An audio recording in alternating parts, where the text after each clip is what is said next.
आपको क्या कंटेंट इसमें ऐसा है कि आपको चाहिए हो मेरे पास, मेरे चाहिए आपके पास, फिर मेरे पास ये होगा, मेरे को शूज की रिक्वायरमेंट है, तो मेरे पास शूज नहीं है, हमारा क्या कर रहे हैं, पॉसिबिलिटी नहीं होगी, क्योंकि मेरे को शूज चाहिए।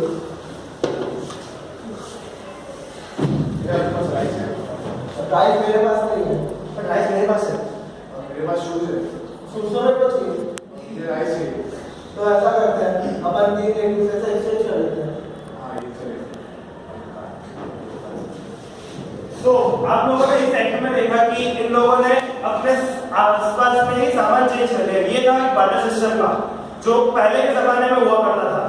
इसमें मेन 3 प्रॉब्लम्स होती थी। पहला था डबल कोइंसिडेंस ऑफ फॉन्ट्स, दूसरा है प्राइसिंग इनएफिशिएंसी और तीसरा है फ्यूचर स्टोरेज फॉर वेल्थ। इसमें डबल कोइंसिडेंस ऑफ फॉन्ट में सबको एक दूसरे के सामान की जरूरत चाहिए थी।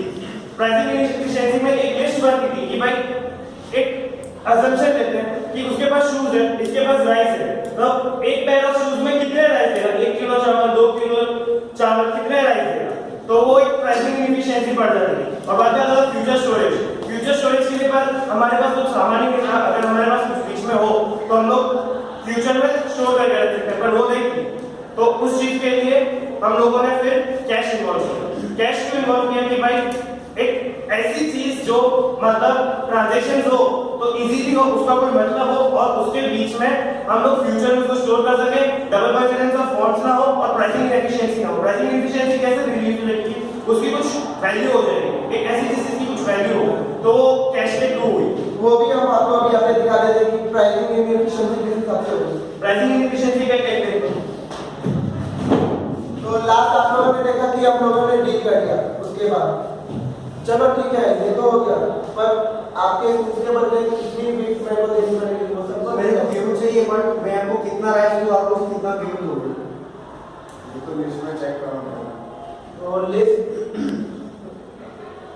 तो ये जो प्रॉब्लम अराइज हुई थी लिस्टिंग एंड ऑल दैट, वो था प्राइसिंग इनएफिशिएंसी।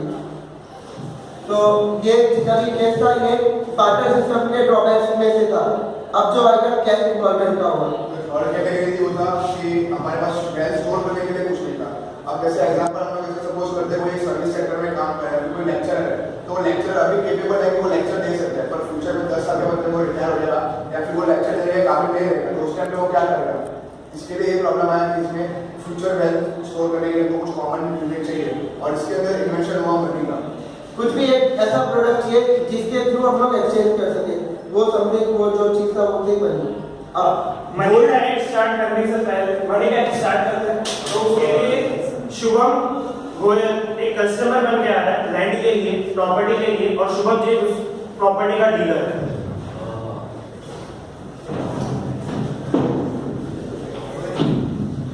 मेरे को ये पूरा एरिया खरीदना है, मेरे को इंडस्ट्री में करना है, तो क्या कैसे मैनेज करेगा? पूरे एरिया का चार्ज लगभग 12,000 करोड़ है और आपको कैश देना पड़ेगा। ऐसा भी हो सकता है कि मैं थोड़ी थोड़ी करके दूं आपको। नहीं, अगर ऐसा हुआ तो फिर तो तुम तो प्रॉपर्टी पेपर ले जाओगे किसी और को, बेच के दे दोगे, मैं तो लड़का करूंगा, ऐसा नहीं होगा। तो ये सिचुएशन जो था यहाँ पे हम लोगों को प्रॉब्लम आ रही है, क्यों? क्योंकि मेरे पास इतना सफिशिएंट कैश नहीं है और वहाँ पे उसको जो है कैश इमीडिएटली चाहिए, तुरंत चाहिए। उस टाइम पे हमारे पास कोई भी बैंकिंग सिस्टम जैसा कुछ नहीं था। तो अब ये सिनेरियो अगर बैंकिंग सिस्टम होता तो उसी उसके लिए प्रधानमंत्री मतलब नरेंद्र मोदी ने अपने प्राइम मिनिस्टर ने बैंकिंग सिस्टम जनधन योजना के थ्रू सबके पास बैंक अकाउंट खुलाया था। तो अब इस सिनेरियो में क्या होगा, हर पर्सन के पास बैंक होगा और वहाँ पे हम लोग जो भी ट्रांजैक्शन जो कैश के थ्रू नहीं कर सकते थे वो बैंकिंग के थ्रू कर सकते थे। तो ये जो सेकंड सिनेरियो था जो कैश इन्वॉल्वमेंट का एक और है वो हम लोग अभी करेंगे।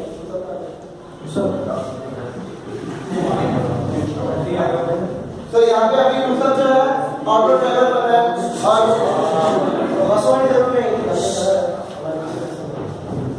तो ये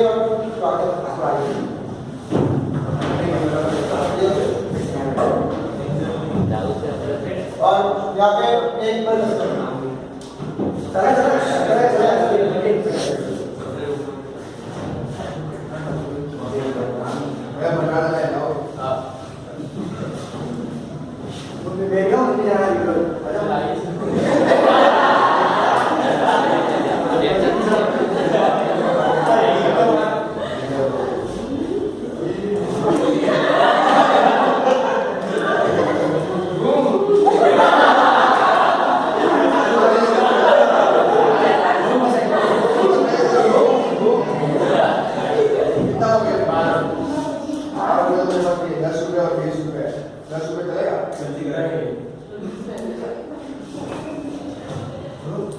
तो यहाँ पे यहाँ पे आपने देखा कि मेरे पास जैसे 12 रुपये हुआ है पर मेरे पास 2 रुपये चेंज नहीं है और ना ही उसके पास 8 रुपये चेंज नहीं है, मेरे पास सिर्फ 10 का नोट है और 20 का नोट है।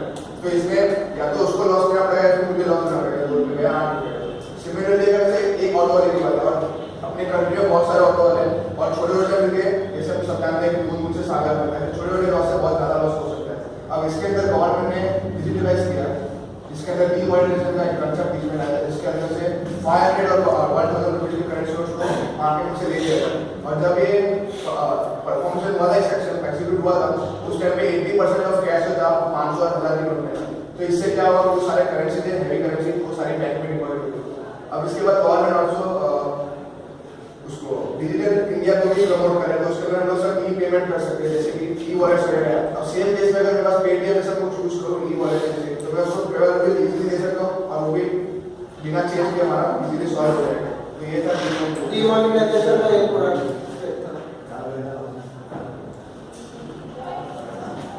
ये छोटी सी स्किट जो हम लोगों ने परफॉर्म की थी, इसमें आप लोगों को डिमोनेटाइजेशन का मतलब बताया, इसमें हम लोगों ने आपको बार्टर सिस्टम जो हम लोग पहले ट्रांजैक्शन किस तरह करते थे उसका मतलब बताया, फिर कैश कैसे इन्वॉल्व हो उसका मतलब बताया। पर हम लोग ये जानते हैं कि जब बार्टर सिस्टम था तब हमारे पास फ्यूचर वेल्थ के लिए कुछ भी नहीं था, तो हम लोगों ने मनी इन्वॉल्व किया था। अब मनी में बहुत सारी प्रॉब्लम्स आने लगी कि जैसे हम लोग लमसम मनी एक साथ कैरी नहीं कर सकते, हम लोग के पास अगर लमसम मनी एक साथ कैरी नहीं करते, छूटों की प्रॉब्लम आती है, चेंजेस की प्रॉब्लम आती है।